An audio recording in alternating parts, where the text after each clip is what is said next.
Kapota je kompletne celá pripravená. Tu boli malé defekty. Sú celé zničené, dopraskané, potrebujú renováciu. Je tam pár chybičiek, ktoré dúfam v leštení sa stratia.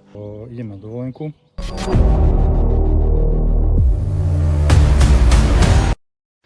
Zdravím, máme tu ďalší deň.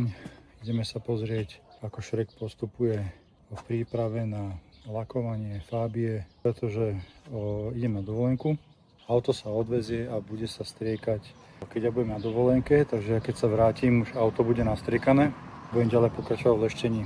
Tak sa poďme pozrieť, že ako Shrek postupil. Kapota je kompletne celá pripravená na striekanie. Samozrejme blatník. Svetlá sú pripravené na lakovanie, jedno aj druhé. Tu boli malé defekty, takže to sa vybrúsilo, tiež sa bude striekať. Blatník zadný takisto, tiež tam boli puchiere, trebalo to zabrúsiť. Zadná kapota tiež v plniči pripravená na lakovanie. Tento zadný blatník, kompletne zadné prachy. Táto strana nastriekaná ochranou proti hrdzi, ktorá je prekryteľná farbou. Predný nárazník, zadný nárazník. Ako vlastne vyzerá ten interiér. Takže zatiaľ takto. Gumenerov, že sa ešte budú čistiť a impregnovať. A zadné sedačky takisto. Gumenerov, že takisto sa budú čistiť. Na sedačke máme sáčok, aby sme nezašpinili. Takže výborne, videli ste, auto je pripravené. Ešte tam nejaké detaily, čo som sa bavil so Shrekom, sa budú dorábať zajtra. Ale to ja už budem odchádzať na dovolenku, takže to natáčať nebudem. Po dovolenke, keď sa vrátim, auto už bude nastriekané. Takže ja sa hneď pustím do leštenia. Vybereme nejakú keramiku, po prípade nejaký vosk. Uvidíme, v akom stave bude ten lak. Pretože ak tam budú nejaké hrubé škrábance na nejakých miestach alebo nejaké iné defekty laku, ktoré sme si nejak nevšimli, tým pádom by bolo auto hotové a začali by sme riešiť STK-čku, emisnú kontrolu originality, prihlásenie, auto pôjde na predaj. Takže už som doma po dovolenke, auto už je nalakované, bol som ho umyť, dekontaminoval som lak, takže dneska budeme leštiť. Môžeme sa zatiaľ pozrieť na auto, ako to dopadlo. Je tam pár chybičiek, ktoré dúfam v leštení sa stratia a po celom leštení uvidíme, či použijeme vosk alebo keramiku. Takže to všetko záleží na tom, že ako dopadne ten lak, pretože neoplatí sa tam dávať keramika, keď zostanú nejaké hrubé škrábance alebo nejaké nedostatky laku, pretože keramika to len zvýrazní a to by nevyzeralo dobre. Svetlá sú spravené, kapota takisto nastriekaná. Nárazník nastriekaný. Chalani zatiaľ, čo som bol na dovolenke, to dali dokopy. Ďalej sa striekalo podbehy. Je vidieť, ako tú ochranu proti korózii pekne prekrylo.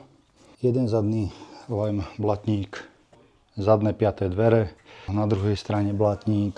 Pri umytí som dekontaminoval chemicky a zbavil som sa nejakých nečistôt aj tarom, takže za mňa je to super.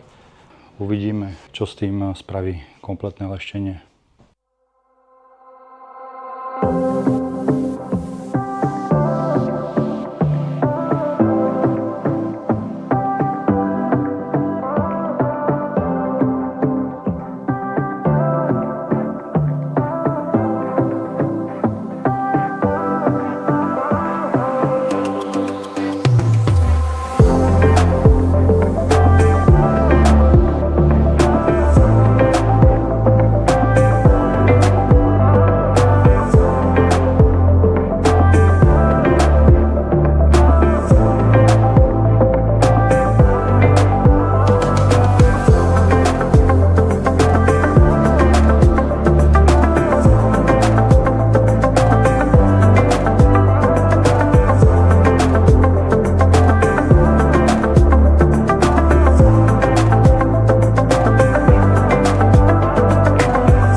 kapota, prvý krok je hotový. Pustíme sa do strechy, ktorú som si už oblepil. Oblepil som ju hlavne kvôli tomu, lebo aby som neprebrúsil hrany medzi jednotlivými dielmi, ako je strecha a toto krídlo alebo spoiler. Takže toto máme oblepené a ideme sa pustiť pomaličky do leštenia.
Tak a je tu ďalší deň.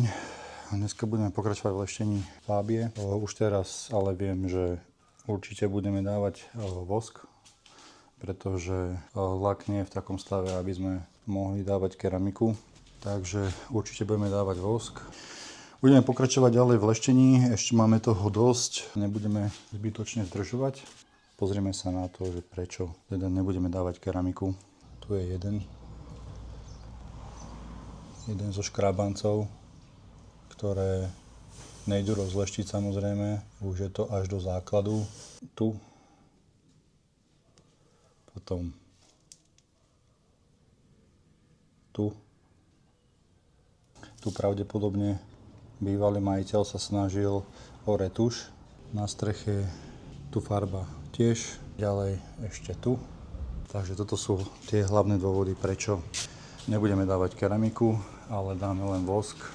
Ideme pokračovať v leštení a po obede by sme išli pozrieť nové elektróny. Takže roboty je dosť, nebudeme zbytočne zdržovať, ideme makať.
Takže super, máme hotovo.